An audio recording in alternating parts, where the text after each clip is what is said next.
History repeat చేస్తాం, history defeat చేస్తాం. ఇదే స్లోగన్తో ఇప్పుడు టీమిండియా T20 వరల్డ్ కప్ బరిలో దిగుతోంది. మరి నిజంగానే ఈ స్లోగన్ని ఇండియా ఫుల్ఫిల్ చేయగలదా? ఇండియా నిజంగా అంత స్ట్రాంగ్గా ఉందా?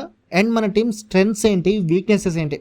అలాగే ఈ టీంలో ఉన్న ఒక ముగ్గురు ప్లేయర్స్ బదులు నేను చెప్పే ప్లేయర్స్ ఉంటే స్క్వాడ్ ఏ లెవెల్లో ఉండేది? పదండో లుక్కేద్దాం.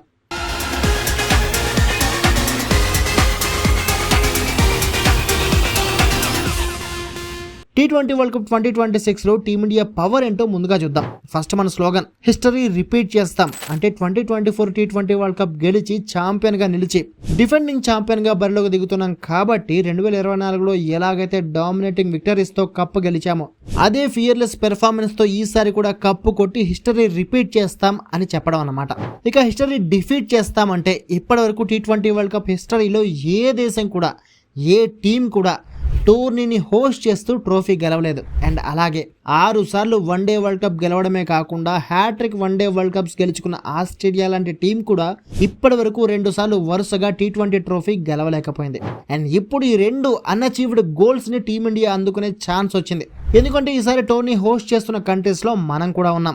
అలాగే లాస్ట్ ఇయర్ ట్రోఫీ మనదే. అండ్ ఒకవేళ ఈ ట్రోఫీ మనం గెలిస్తే 2 సార్లు ట్రోఫీ ఎవరు గెలవలేదు అనే రికార్డ్ తో పాటు హోస్ట్ నేషన్ కప్పు గెలవలేదు అనే రికార్డును కూడా తుడిచిపెట్టి బద్దలు కొట్టి ఈ 2 అసాధ్యాలని సుసాధ్యం చేసిన ఫస్ట్ కంట్రీగా రికార్డ్ సాధిస్తాం. అంటే ఇప్పటి వరకు ఉన్న హిస్టరీని డిఫీట్ చేస్తామన్నమాట. మరి ఇది మన టీం చేయగలదా లేదా? కామెంట్ చేసి చెప్పండి ముందు మీ ఒపీనియన్ ఏంటో. అండ్ నాకైతే పక్కా ట్రోఫీ మనదే అనిపిస్తుంది. మన టీం ఉన్న భీకర ఫామ్ వల్లే అలా అనుకుంటున్నా. ఓపెనింగ్ నుంచి 8th ప్లేస్ వరకు అందరూ బ్యాటర్లే, అది కూడా అందరూ ఇన్ఫార్మ్ బ్యాటర్స్.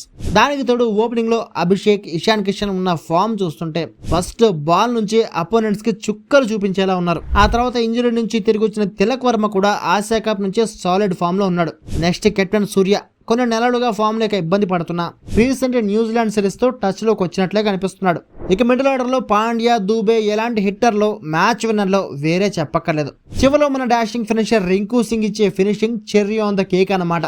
మన బౌలింగ్ కూడా బుమ్రా, హర్షదీప్ లతో సాలిడ్ గా ఉన్న హర్షిత్ రాణా ఒక్కడే కొంచెం సెట్ కావట్లేదు అనిపిస్తుంది. అయితే స్పిన్ లో మాత్రం అక్షర్ పటేల్, వరుణ్ చక్రవర్తి సూపర్ రిథంలో ఉన్నారు. ఒకవేళ వీళ్ళు ఇంజూర్ అయినా కుల్దీప్ ఉండనే ఉన్నాడు. మరి ఇంత స్ట్రాంగ్ గా ఉన్న టీం ట్రోఫీ గెలవకపోతే ఇంకెవరు గెలుస్తారు? అందుకే అంత కాన్ఫిడెంట్ గా ఉన్నా. అయితే ఇదంతా మన టీంలో ఉన్న ప్లస్లు. అంటే వీక్నెసెస్ అసలు లేవా అంటే ఖచ్చితంగా ఉన్నాయి. మన టీంలో ఉన్న పెద్ద వీక్నెస్ హర్షిత్ రాణా, నెక్స్ట్ సూర్యకుమార్ యాదవ్.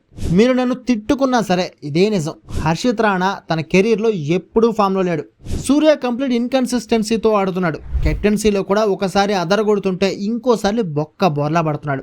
అలాగే రిజర్వ్ బెంచ్ లో కూడా ఆల్రౌండర్ పేరుతో ఉన్న వాషింగ్టన్ సుందర్ కూడా టీం కి యూజ్ అవుతాడని నేనైతే అనుకోవట్లేదు.